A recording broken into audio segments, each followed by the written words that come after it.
What I did to start with was, I'll grab my saw. I took and laid out the edge of the barrel channel. Okay. Okay, on this stock. With the saw? No, with a straight edge and a knife. Okay. And then I cut that groove, and then I took my back saw and I put that tape on it to tell me how deep I was going. Oh. And I sawed a groove on each side, which gives me the side of the barrel flat. Okay. Okay. And saw that depth. That way I have nice straight sides on my channel the whole way. Right. Nice vertical sides. Just And a that's little the back saw that I made that's filed to rip. Cut. Okay. It's a rip tooth cut. It's a dovetail saw I made years ago.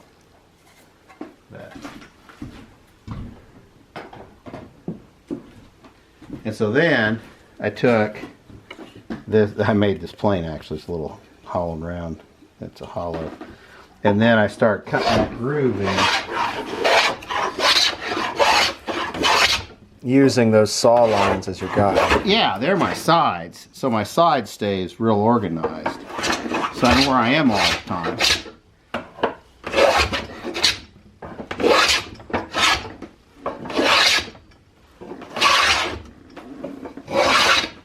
And this plane, I've got an in-cannel gouge here too. A buck, and it's ground in-cannel so it can cut in a groove.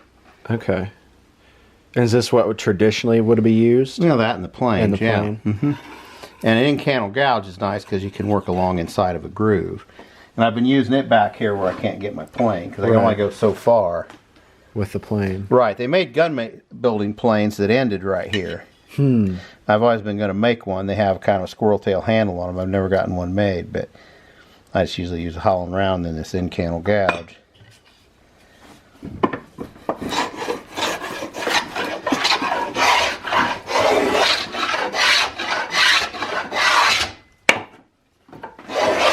So you were worried about the width. Yeah, that's what's important. Everything is coming out okay, or right? Yeah, the width's what's important, and I'm just probably just a little undersized on my width. And you can see we've kind of broke out right here, and we're still tight, which is what I want. Okay. And I'll scrape that width in when I'm done. But it gives me a nice barrel channel. Yeah.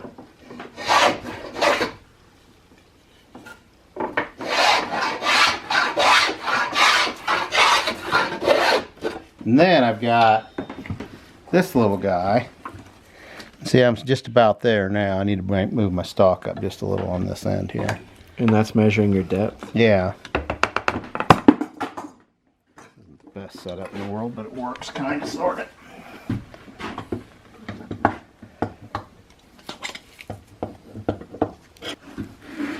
You can go along there. I'm just getting about where I want to be right now. Along here, I'm a little not quite here. I just plane that in. The beauty of the plane is it's got a throat. It controls how much chip it cuts each time, so you can. So you're not at much risk. Right, not like you are with a gouge.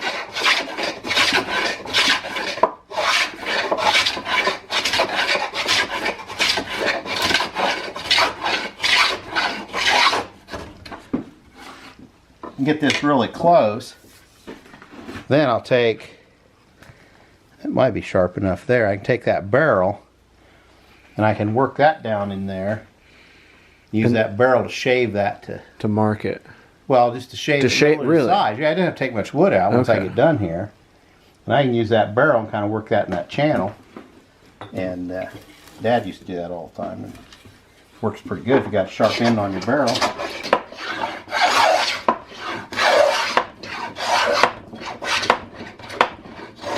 See, I'm jumping out back here because I can't cut. Because I can't get to the end. Okay. We're not quite there out in here yet.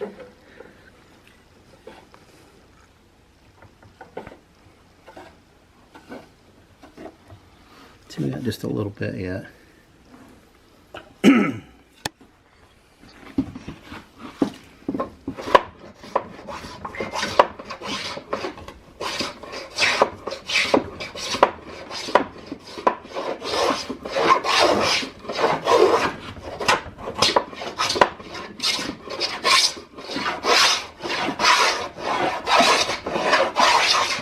It's a pretty fast way to lay a barrel channel in. Yeah, it is. It's And you can lay a channel in pretty accurately by doing that saw trick first. yeah, that's smart.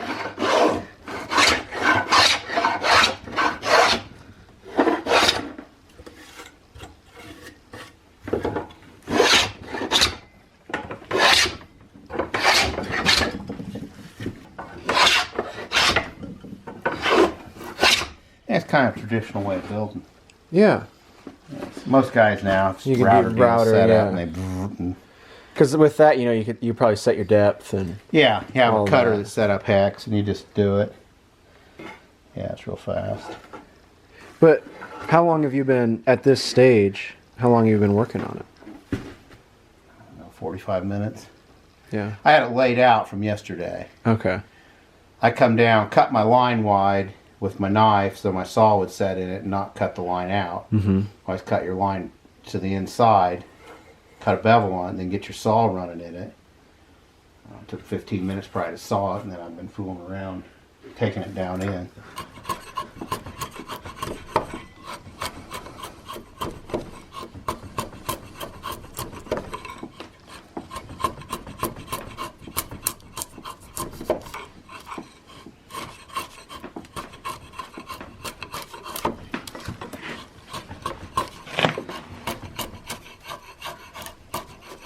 You can see some of that figure right there in that wood.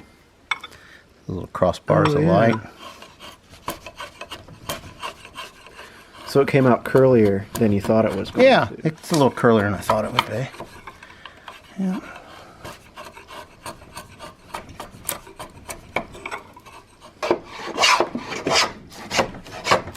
Kind of running into the grain down here. Right. That's kind of the direction I have to work to.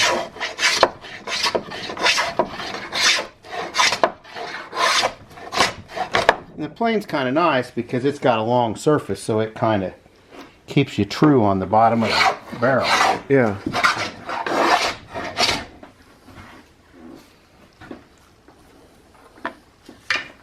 The main thing is having that throat. And you can adjust that throat if you want to be more aggressive or less. I can adjust the blade. Okay. Throat's not adjustable. Throat's the space between the wood and the blade. Okay. This plane's pretty tight. I made this and it's pretty tight. It was for doing like furniture and things. I need to make an actual gunsmithing one, but this one works. And then you can set your blade deeper to hog, but in this walnut, and I got a little bit of wave in this grain, so I'm not getting too aggressive. And I don't want to get ahead of myself either. Right.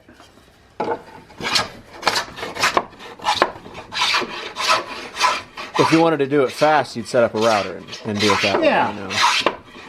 I like working with hand tools. It's kind of pleasant to not have the noise and the Yeah. dust and all the crap. Especially with walnut. Walnut's kind of aggressive dust anyway. It kind of messes with me.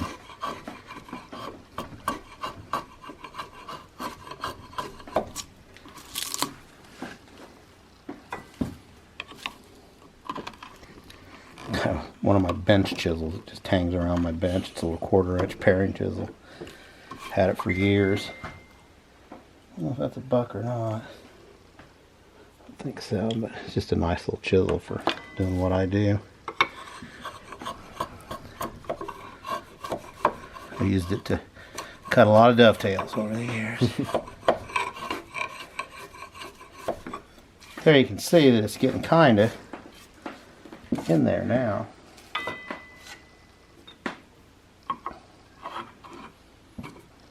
Yeah, so we're almost to depth.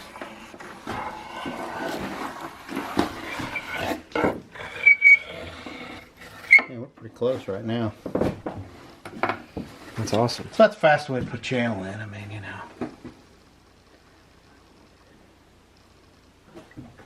It's hitting me here. A bunch of stuff for doing them. And there's a bunch of modern stuff for doing them. And that's a modern. Okay, I've seen that before. Yeah. See, that would be to cut a modern barrel channel. It's just a ring of sharp Okay. You could kind of does the same thing my plane does, but it's more of a scraping action than it's a little too big for my channel, but just a modern way of doing kind of the same thing. You've been dreaming about this long pistol barrel here? Yeah, I have. That's why I was looking. I got to get upstairs and get. You can see that. Yeah, it's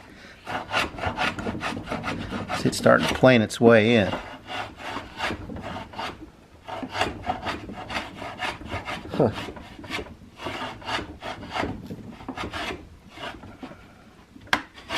It makes sense. I Yeah. never would have thought of. Now, That's what's neat for me watching you do this is. most people, everybody wants to make that real complicated to get all this right, but you can do it really kind of easily too. I just need to get in there now and get this edge off. See that left over from my saw.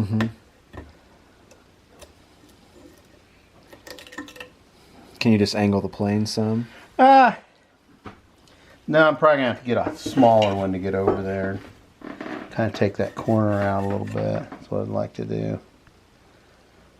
Because you got to be kind of careful. This starts getting kind of fragile. Right. You know. You Yeah, I can't mean, I'm get- looking at like this right here. Yeah, you can't get real aggressive in here. You got to be kind of careful. This barrel's just a little tight. And of course, this is a right-handed bench, which doesn't help. But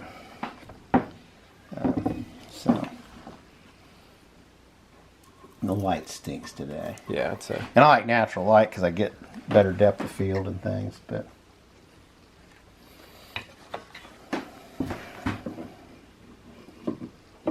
yeah, I just think I'm probably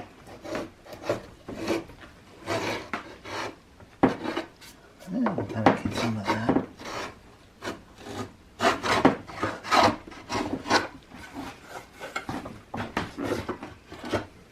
This side's really pretty clean most of the way. A little bit right back here. Kind of get down to where you just start getting to chisel work, you know. Right. Just no No other way to do it. scraping work.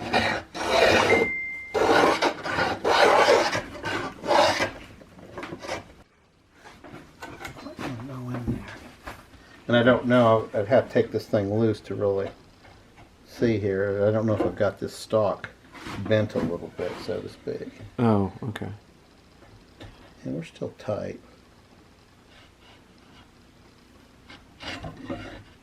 Yeah, you're still just tight.